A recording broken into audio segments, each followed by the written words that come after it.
तो मूवी की शुरुआत में हम ली डोंग और किम म्योंग नाम के दो पुलिस ऑफिसर को देखते हैं। वो दोनों क्राइम सीन पर पहुंचते तो देखते एक बिल्डिंग के नीचे एक आदमी की लाश पड़ी हुई थी। उस आदमी की बॉडी पर काफी सारे चाकू के निशान भी थे, जिससे पता चलता है कि किसी ने बड़ी बेरहमी से उस आदमी का खून किया था। साथ ही साथ काफी ऊंचाई से गिराकर उस आदमी को मारा गया। यह सब देखकर किम और ली दोनों उस आदमी के घर में जाकर तलाशी लेने लगते। वो छानबीन कर ही रहे होते तभी वहाँ पर क्योंग नाम का पुलिस ऑफिसर भी आ जाता है और वो किम और ली से कहता है, तुम लोग यहाँ पर क्या कर रहे हो, जल्दी यहाँ से बाहर निकलो। यह सुनकर ली क्योंग से बहस करने लगता है और उससे हाथापाई करने लगता है। तब किम बीच में आकर उन दोनों को शांत कराता है और किम ली को उसी वक्त बाहर जाने के लिए कहता है। एक्चुअल में यह केस सीनियर ऑफिसर ने क्योंग को सौंप दिया था, इसलिए वहाँ से किम भी निकल जाता है। नीचे जाकर किम वापस उस आदमी की बॉडी देखने लगता है। तभी किम को उस बॉडी के पाँव में एक पट्टी लगी हुई नजर आती है। किम उस पट्टी को हटाता है और देखता है तो पट्टी के अंदर एक छोटी चिप लगी हुई थी। ली और किम वहाँ से निकल जाते। वो क्योंग को मेमोरी कार्ड नहीं देते। उसके बाद वो दोनों अपनी कार में बैठकर शिन नाम के बिजनेसमैन के वहाँ जाते हैं। शिन जो काफी गैर कानूनी काम किया करता था और वो लोग शिन को कुछ सामान देते हैं बेचने के लिए। एक्चुअल में ये सामान चोरी का हुआ करता था, जो वो चोरों के पास से ले लेते थे या अक्सर क्राइम सीन से उठा लिया करते थे। और उसके अलावा वो शिन से हफ्ता भी लिया करते थे उसके गैर कानूनी कामों को छुपाने के लिए। और शिन कहता है, चाइनीज माफिया लोग हमारी कंट्री से मोटा पैसा कमाते हैं, लोन की वसूली करके, ड्रग्स बेचकर और लड़कियों को बेचकर, और वो सारा पैसा पूरे कोरिया से कलेक्ट करके गैर कानूनी तरीके से वापस चाइना भेजते हैं। तब किम पूछता है, वो लोग कहाँ से और कब पैसा भेजते हैं? तब शिन कहता है, इतना सब कुछ मुझे नहीं पता, वो तो आपको पता करना होगा। अब शिन से हफ्ता लेने के बाद वो दोनों वहाँ से निकल जाते और किम सीधा हॉस्पिटल जाता है, क्योंकि हॉस्पिटल में किम की बेटी एडमिट थी और किम काउंटर पर जाकर पैसा जमा करता है। वहीं दूसरी तरफ ली अपनी गर्लफ्रेंड सो जिन के साथ एक बार में पार्टी कर रहा होता है। बार में ली अपनी गर्लफ्रेंड के साथ काफी एंजॉय करके अपना सारा पैसा उड़ा देता है। किम अपनी बेटी के कमरे में जाता है। तभी किम की बेटी उठकर किम से कहती है, मुझे सर्जरी से काफी डर लग रहा है। तब किम अपनी बेटी से कहता है, तुम बिल्कुल मत डरो, सर्जरी के बाद तुम बिल्कुल ठीक हो जाओगी। अब मूवी में आगे हमें की योंग नाम के आदमी को दिखाया जाता है, जो कि चाइनीज माफिया के लिए काम किया करता था। की अपने रेस्टोरेंट में जा रहा था, तभी उसे वहाँ पर किम मिलता है और वो कहता है, चलो चल के खाना खाते हैं। आगे किम की के सामने बैठकर खाना खाने लगता है और किम की से पूछता है, हमें एक बॉडी मिली जिसे काफी बुरी तरह से मारा गया था, इसके बारे में तुम्हें कुछ भी पता हो तो मुझे अभी बता दो। की कहता है, यदि मुझे उस बारे में कुछ पता ही नहीं तो मैं तुम्हें क्या बता पाऊंगा। क्या तुम्हें पता है तुम्हारे अच्छे दोस्त ली को ग्वेंग का कितना पैसा देना है? ग्वेंग, जरा इन्हें बताओ। तब की के पीछे खड़ा हुआ ग्वेंग कहता है, 40 मिलियन वॉन। और ये सुनकर किम परेशान हो जाता है, क्योंकि ये सारा पैसा ली ने अपनी गर्लफ्रेंड पर खर्च किया था। तब किम कहता है, वैसे मैंने सुना है चाइनीज माफिया का कुछ माल कोरिया से चाइना डिलीवर होने वाला है। यह सुनकर की शॉक रह जाता है और वो किम से कहता है, मुझे लगता है तुम्हें किसी ने गलत इन्फॉर्मेशन दी है। की बातें सुनकर और की के चेहरे के हाव भाव देखकर किम समझ जाता है कि की झूठ बोल रहा था। आगे किम और ली दोनों मिलकर उस मेमोरी कार्ड से इन्फॉर्मेशन निकालते जो उन्हें उस बॉडी के पास से मिली थी।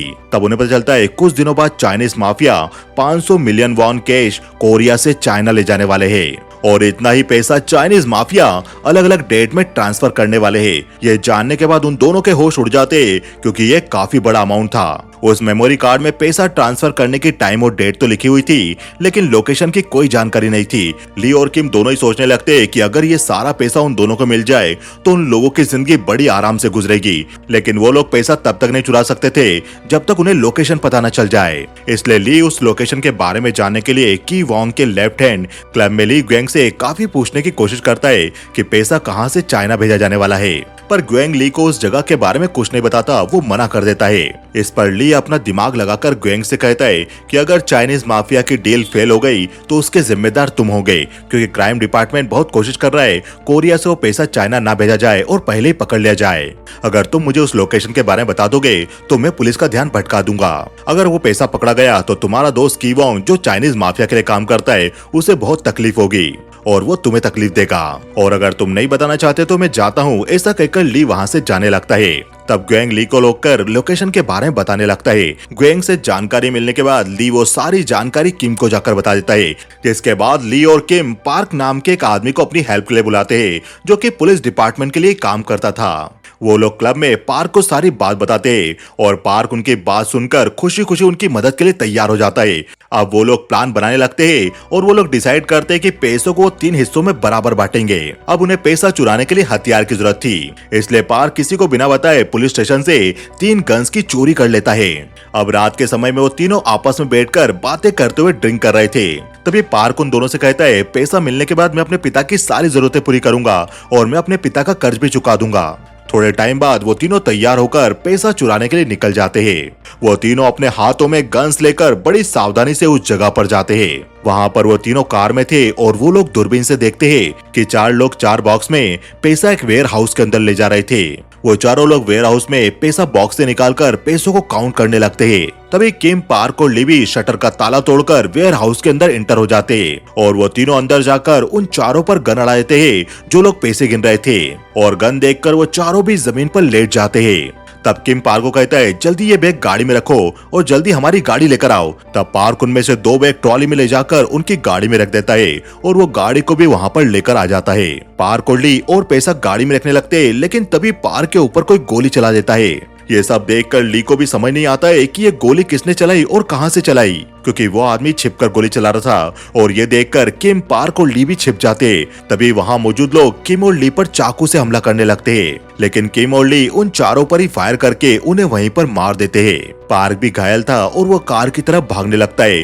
तभी एक और गोली चलती है और ये गोली भी पार्क को जा लगती है। पार्क की हालत देखकर ली और किम भी वहां बने शेड की तरफ फायरिंग करने लगते और इस फायरिंग में दरवाजे के पीछे छिपकर गोली चलाने वाला आदमी भी मारा जाता है। पार्क की हालत देखकर ली और किम जल्दी से पार्क को उठाकर उसे हॉस्पिटल ले जाने लगते, मगर रास्ते में ही पार्क दम तोड़ देता है और पार्क के मरने के बाद ली और किम अंदर से बहुत ज्यादा दुखी होते हैं। आगे वो दोनों पार्क की लाश को गाड़ी में डालकर गाड़ी को पानी में धक्का देते, क्योंकि वो गाड़ी चोरी की थी और अगर पुलिस को पार्क की लाश मिल जाती तो वो दोनों भी फंस सकते थे। अब वो दोनों जल्दी से अपने कपड़ों को बदलकर अपने शरीर को साफ करने लगते और जब वो लोग अपनी सीक्रेट जगह पर जाकर उन पैसों के बैग को खोलकर देखते जो उन्होंने गाड़ी में पहले रख दिए थे, तो बैग के अंदर का कैश देखकर वो दोनों ही शॉक रह जाते। पर तभी किम को उसके सीनियर ऑफिसर का कॉल आता है और वो सीनियर किम को क्राइम स्पॉट पर बुलाते हैं। असल में पुलिस को उस जगह के बारे में पता चल गया था जहां से किम और ली पैसा चुरा कर लाए थे। वो दोनों पैसों को सेफ जगह पर छिपाकर जल्दी से क्राइम सीन पर पहुंचते हैं। वहां पर सीनियर ऑफिसर किम को बताता है, यहाँ पर फायरिंग हुई थी। अफसोस की बात यह है कि इनमें हमारा एक पुलिस ऑफिसर भी मारा गया। किम और ली देखते तो वो पुलिस ऑफिसर कियोंग मिन था, जो किम और ली के साथ ही काम करता था और अब किम और ली ने ही उसे मार दिया था। आगे सीनियर ऑफिसर सभी को चाइनीज माफिया के लीडर की रियोंग के बारे में बताते हैं। तभी हम की रियोंग को देखते हैं जो अपने बॉस से एयरपोर्ट पर जाकर मिलता है और जब की रियोंग के बॉस को ये बात पता चलती है कि उनका 500 मिलियन वॉन चुरा लिया गया है, तो वह अंदर ही अंदर बहुत गुस्सा होकर गुस्से में की रियोंग को थप्पड़ मार देते हैं। दूसरी तरफ सीनियर ऑफिसर अब इस केस को काबिल ऑफिसर शेंग चिन के हाथों में सौंप देते हैं। शेंग चिन पुलिस की टीम से कहता है, कुछ भी हो जाए हमें उन लोगों को नहीं छोड़ना है। आगे उनकी मीटिंग खत्म होती है और किम ली से कहता है, शेंग चिन से बच के रहना। उसी समय ग्वेंग का ली को कॉल आता है और वो उसे मिलने के लिए बुलाता है।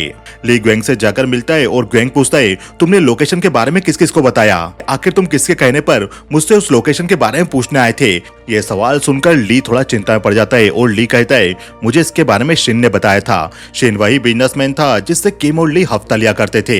शिन का नाम सुनते से ही ग्वेन वहाँ से सीधा शिन के पास निकल जाता है। तब की रोंग शिन को एक कमरे में बंद करके काफी टॉर्चर करता है। तब शिन की को कहता है, पैसों के बारे में मुझे कुछ नहीं पता था और मैंने ली को कुछ नहीं बताया। जरूर आपके पैसे ली ने चुराए होंगे, इसलिए वो मेरा नाम लगा रहा है। और तभी वहाँ पर की रोंग का बॉस रायोजी आ जाता है और रायोजी शिन को देखकर अपने आदमी को इशारा करता है और रायोजी का आदमी आगे आकर शिन को वहीं पर मार देता है। आगे की रोंग अपनी कार में था, तभी उसे उसका ड्राइवर बताता है, चोरी से एक दिन पहले ली ग्वेंग से मिलने क्लब में आया था और ग्वेंग ली को अपने ऑफिस में ले जाकर कुछ बता रहा था और उसके बाद एकदम से चोरी हो गई।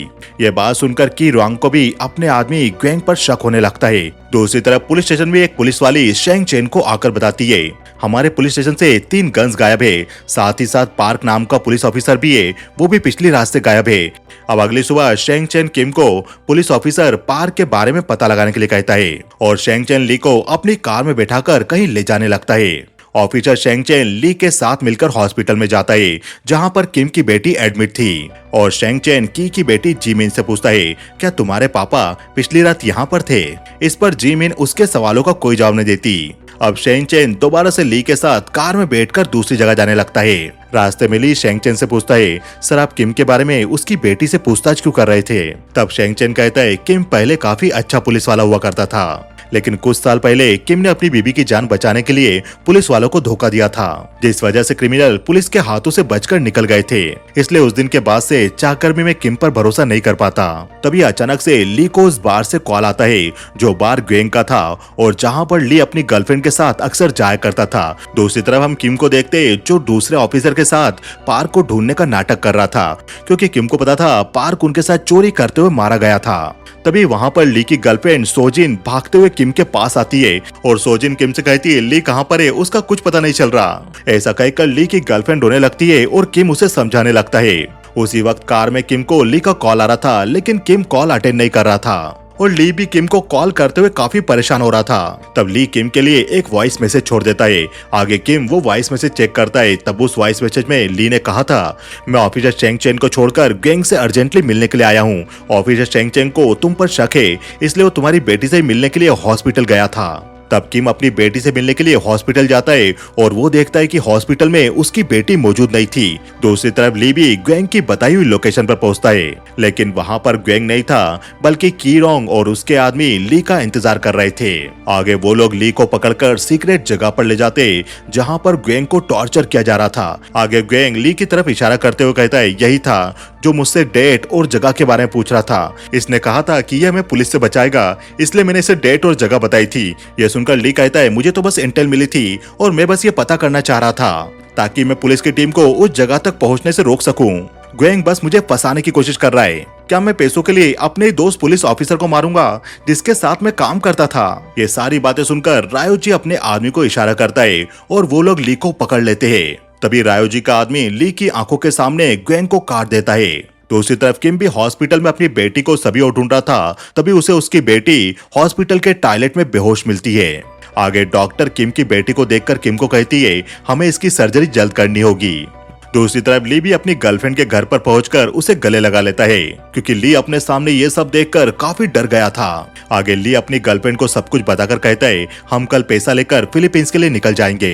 दूसरी तरफ किम उस जगह पर जाता है जहां पर उन्होंने पैसा छिपाया था और किम उन पैसों में से कुछ पैसा अपने पास रखकर वहां से जाने लगता है। लेकिन तभी वहां ली पहुंच गया था और वो किम को देखकर कहता है हमने डिसाइड किया था कि हम में से कोई भी पैसों को टच नहीं करेगा। ये कहकर ली किम को मारने लगता है और उन दोनों के बीच हाथापाई होने लगती है। काफी देर लड़ने के बाद वो थक कर बैठ जाते हैं और किम ली से कहता है अगर आज मैं टाइम पर नहीं पहुंचता तो मेरी बेटी मारी जाती। मुझे जल्दी किसी भी हालत में उसकी सर्जरी करवानी होगी। ये सुनकर ली कहता है उन लोगों ने गैंग को मेरी आंखों के सामने मारा, इसलिए मैं भी यहाँ पर अपना हिस्सा लेने के लिए आया था और मेरे जाने के बाद सब लोग मुझ पर शक करेंगे और सारा इल्जाम मुझ पर लग जाएगा। लेकिन अगर मैं पकड़ा गया तो तुम भी नहीं बचोगे। ऐसा कहकर ली पैसों के दोनों बैग लेकर वहाँ से जाने लगता है, लेकिन किम के बारे में सोचकर वो एक बैग वहीं पर छोड़कर निकल जाता है। किम भी हॉस्पिटल में अपनी बेटी की बीमारी को लेकर काफी परेशान था। तभी सुबह किम को अपने सीनियर का कॉल आता है और सीनियर किम को बताते हैं तुम्हारा पार्टनर ली ही हमारा सस्पेक्ट है।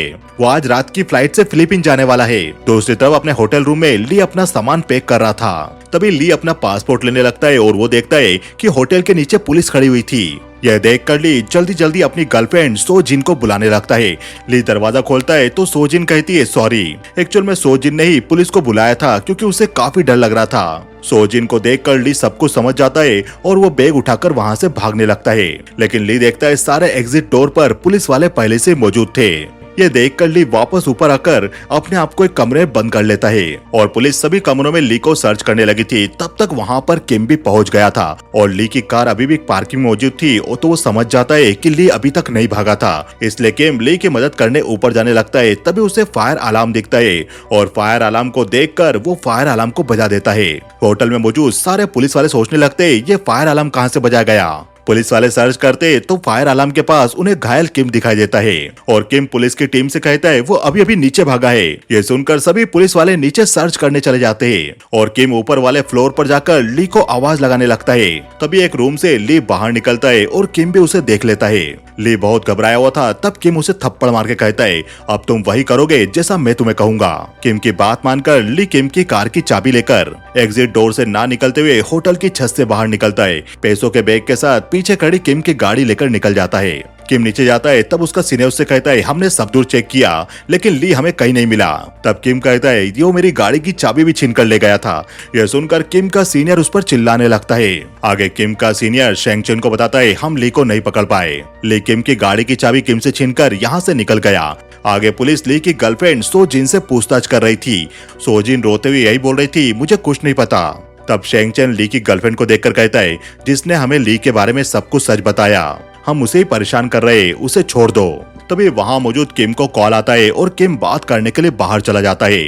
तभी वहाँ शेंग चेन आकर किम से कहता है मैं तुम्हें कुछ बताना चाहता हूँ। आगे शेंग चेन किम को एक पेन दिखाता है जिसमें ली की आवाज रिकॉर्ड हो गई थी जब वो किम को वॉइस मैसेज भेज रहा था कि शेंग चेन ने तुम्हारी बेटी से पूछताछ की, उसे तुम पर भी शक है। तब किम शेंग चेन से कहता है तुम मेरे पीछे क्यों पड़े हो। आगे शेंग चेन बताता है कि मूवी की शुरुआत में जिस आदमी की बॉडी उन्हें मिली थी उसे क्योंग मिन और शेंग चेन ने पकड़ा था और उस आदमी को टॉर्चर करने पर उसने बताया था कि कोरिया से बहुत सारा पैसा चाइना भेजा जाना है। तब शेंग चेन और पुलिस ऑफिसर क्योंग मिन उस आदमी को मार देते हैं जिसकी बॉडी के पास से किम को मेमोरी कार्ड मिला था। उस आदमी के डेथ को क्योंग मिन और शेंग चेन सुसाइड बताते। शेंग चेन भी उन पैसों को लूटने वाला था इसलिए उसने वहाँ पर क्योंग मिन को भेजा था, लेकिन किम और ली ने वहाँ पर पहुंचकर उन पैसों को लूट लिया और उन लोगों ने गलती से क्योंग मिन को भी मार दिया। आगे शेंग चेन कहता है बताओ वो पैसा कहाँ पर है, मैं तुम्हें भी उन पैसों में से हिस्सा दूंगा। तब किम कहता है और ली का क्या होगा। शेंग चेन कहता है इस केस में हमें किसी न किसी को तो बलि का बकरा बनाना ही होगा। दूसरी तरफ ली भी एक रेलवे स्टेशन पर था और वो वहाँ से किम को कॉल करता है। तब किम ली से कहता है रात को 9 बजे वहाँ पर आ जाना जहाँ पर हमने पैसा छिपाया था, हम वहाँ पर मिलकर कुछ सोचेंगे। आगे शेंग चेन का भी किम को कॉल आता है और किम शेंग चेन से कहता है कि वो लोग रात को 9 बजे कहाँ पर मिलने वाले हैं। किम हॉस्पिटल में जाता है और उसकी बेटी को सर्जरी के लिए सर्जरी रूम में ले जाया जाता है। अब किम बाथरूम में था तभी वहाँ पर कीरोंग के आदमी आ जाते हैं और किम उन्हें मारने लगता है। तभी किम को कीरोंग भी दिखाई देता है और वो उसे मारने के लिए उसके पीछे जाता है, लेकिन कीरोंग का आदमी पीछे से आकर किम को पकड़ लेता है और कीरोंग किम को चाकू मार के घायल करके वहाँ से ले जाता है।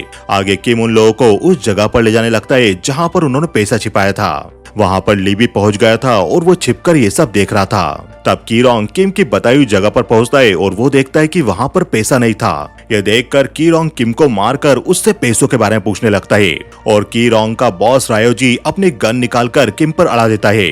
तब किम कहता है पैसों के लिए तुम्हें मुझे जिंदा छोड़ना होगा, लेकिन रायोजी किम को गोली मार देता है और किम वहीं गिर जाता है। आगे रायोजी का आदमी किम पर और फायर करने वाला था, तभी वहाँ पर ली आकर वहाँ मौजूद लोगों पर फायरिंग करने लगता है और वो वहाँ मौजूद कीरोंग के सारे आदमी को मार देता है और आखिर में वो कीरोंग के बॉस रायोजी पर फायर करके उसे भी मार देता है। लेकिन तभी कीरोंग आकर ली पर चाकू से हमला करता है और उसी की गन लेकर उसे मारने वाला होता है। वो ली को खींचकर उसी गड्ढे में डालने लगता है जहाँ पर किम घायल पड़ा हुआ था, लेकिन वो देखता है कि अब किम वहाँ पर मौजूद नहीं था। कीरोंग पीछे पलटता है तो किम उसके पीछे मौजूद था और किम कीरोंग पर फायर करके उसे वहीं पर मार देता है। दूसरी तरफ शेंग चेन भी किम की बताई हुई लोकेशन पर पहुंच गया था और अंदर किम ली को मारने वाला था। अंदर से गोली की आवाज आती है और शेंग चेन समझ जाता है कि किम ने ली को मार दिया, क्योंकि किम और शेंग चेन ने डिसाइड किया था कि वो ली को मारकर सारा पैसा रख लेंगे और ली पर सारा इल्जाम लगा देंगे। शेंग चेन अंदर जाकर देखता है तो वहाँ पर ली अभी भी जिंदा था, लेकिन किम मारा गया था। तब ली शेंग चेन से कहता है किम ने मुझे बता दिया था कि तुमने मुझे यहाँ पर मारने के लिए बुलाया है, मैंने वो पैसा मेरे पास छिपा रखा है और अगर मैंने तुम्हें वो बता दिया तो तुम मुझे मार दोगे।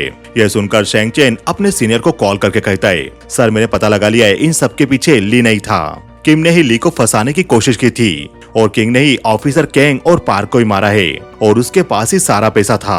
ये सब किम का किया धरा है। ली अभी मेरे साथ है, आप उससे पूछिए। आगे शेंग चेन ली के पास फोन रखता है और ली कहता है हाँ ये सही बोल रहे। आगे शेंग चेन कॉल कट करके ली से कहता है अब तो तुम खुश हो, तुम पर कोई इल्जाम नहीं लगने वाला। उसी वक्त नीचे पड़ा किम उठकर शेंग चेन पर फायर कर देता है और शेंग चेन वहीं मारा जाता है। किम को भी गोली लगी थी इसलिए वो घायल था और किम ली से कहता है मेरी बात ध्यान से सुनो, तुम्हें सबको कहना है कि मैंने सबको मारा है और किम अपनी बेटी को याद करके वहीं मारा जाता है। आगे ली भी सीनियर को यह बात बताता है कि किम ने सभी को मार दिया और ली अपना सामान लेकर अपने ऑफिस से निकल जाता है। तब एक ऑफिसर ली के सीनियर से कहता है, मुझे इसकी बात पर विश्वास नहीं हो रहा। तब ली का सीनियर कहता है, बकवास बंद करो, जब हमें अच्छा बनने का मौका मिले तब हमें अच्छे काम कर देना चाहिए। आगे ली एक पुल के नीचे खड़ी कार के पास जाता है और उसमें से पैसा निकाल लेता है। आगे ली एक एयरपोर्ट पर था और उसके साथ किम की बेटी भी थी और वो दोनों घूमने के लिए विदेश निकल जाते, क्योंकि ली ने किम से वादा किया था कि वो उसकी बेटी का ख्याल रखेगा। और ये मूवी यहीं खत्म हो जाती है। तो दोस्तों, आपको ये वीडियो कैसा लगा हमें बताइए कमेंट सेक्शन में। हमारे इस वीडियो को ज्यादा से ज्यादा लाइक कीजिए, वीडियो पसंद आए तो कमेंट सेक्शन में यस टाइप कीजिए और चैनल को सब्सक्राइब करना बिल्कुल ना भूलिए, क्योंकि पिक्चर अभी बाकी है मेरे दोस्त।